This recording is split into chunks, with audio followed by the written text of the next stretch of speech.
Assalamualaikum warahmatullahi wabarakatuh. Perkenalkan, nama saya Fikriya Mutoatila, NIM 1914200078, Program Studi Perbankan Syariah B semester 4. Saya di sini akan menjawab pertanyaan-pertanyaan UTS dari mata kuliah Manajemen Lembaga Keuangan Syariah. Virus corona pertama kali mulai terdeteksi di kota Wuhan, Cina, pada akhir Desember 2019. Virus ini menular dengan sangat cepat dan telah menyebar hampir ke seluruh negara, termasuknya di Indonesia. Hanya dalam beberapa waktu saja, bahkan beberapa bulan. Namun, pakar epidemiologi Indonesia, Universitas UI, Pandu Rino menyebutkan sejak awal Januari kemungkinan virus SARS ini sudah masuk ke Indonesia. Virus ini pada 2 Maret 2020, untuk pertama kalinya, pemerintah mengumumkan 2 kasus pasien positif corona di Indonesia.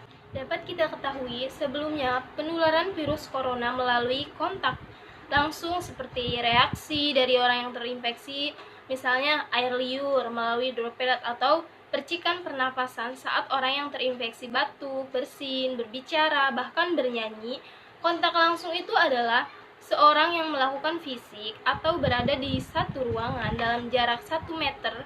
Kasus PDP atau positif corona selain itu tidak langsung melibatkan benda atau di permukaan yang terkombinasi, namun juga kemungkinan besar dapat menularkan virus tersebut. Pada bulan Maret 2021 kemarin, tepatnya 1 tahun COVID-19 masuk ke Indonesia, dan pada 2 Maret 2020 pemerintah Indonesia mengumumkan kasus pertama terinfeksi virus tersebut.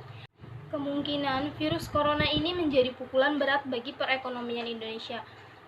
Teruntuknya seluruh sektor usaha termasuk UMKM ikut pula terkena imbasnya. Tidak hanya itu, virus COVID juga berdampak pada kinerja ekspor, impor, angka kemiskinan, inflasi tukar menukar rupiah hingga kinerja indeks saham gabungan ISG menurun. Dapat kita rangkum dampak COVID pada 1 tahun belakangan ini, yaitu yang pertama pertumbuhan ekonomi minus, Indonesia pun resesi.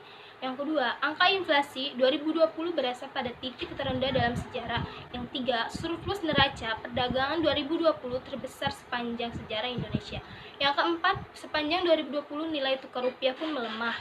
Yang kelima, penghujung 2020 IISG melemah.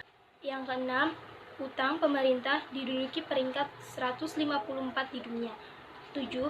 Jumlah penduduk miskin di Indonesia tembus sampai 27,55 juta orang. Menurut Ipopnes, Bank BUMN Syariah, hasil merger diharapkan segera tancap gas pasca efektif terbentuknya pada 2 Februari tahun 2021 ini. Betapa pentingnya riset kuat di bidang ekonomi dan keuangan syariah diyakini dapat menjadi modal penting untuk menjawab tentang perekonomian khususnya di dunia perbankan di era pasca pandemi. Perekonomian menghadapi 3 tantangan penting pasca pandemi COVID-19 ini, yang menjadi fokus tujuan pertamanya yaitu menggunakan pemikiran satu ekosistem dan sumber daya alam yang pulih saat terjadi pandemi COVID-19 dan tetap terjaga ketika aktivitas ekonomi kembali meningkat.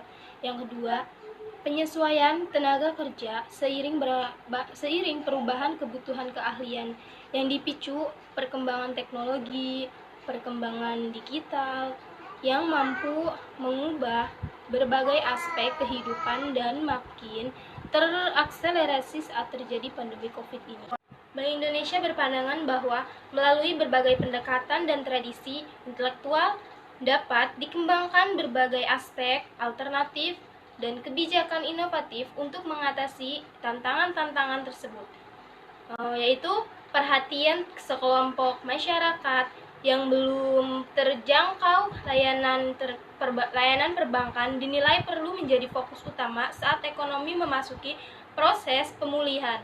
Tanggapan saya, di tengah pandemi COVID-19 ini, perbankan syariah, baik Bank Umum Syariah maupun unit usaha syariah harus mencapai titik efisiensinya agar tidak terjadi pemborosan, apalagi di tengah-tengah pandemi ini. Kita pun dituntut untuk melakukan pengeluaran maupun pemasukan dengan sebaik mungkin dan sehemat mungkin agar tidak mubazir. Fungsi manajemen pengawasan bank syariah di sini pun sangatlah penting agar BUS atau UUS tidak mengalami pemborosan. Karena jika itu terjadi, dunia perbankan akan terus merosot. Selain itu juga kita dapat mengamati seluruh lini unit produk, mengumpulkan lini yang justru berkembang seperti asuransi, mencari solusi dari lambatnya perputaran uang, memberikan keringanan terhadap lini-lini usaha yang terkena dampak COVID ini. Mungkin cukup sekian yang dapat saya sampaikan, kurang lebihnya mohon maaf. Wabillahi taufiq wal hidayah. Wassalamualaikum warahmatullahi wabarakatuh.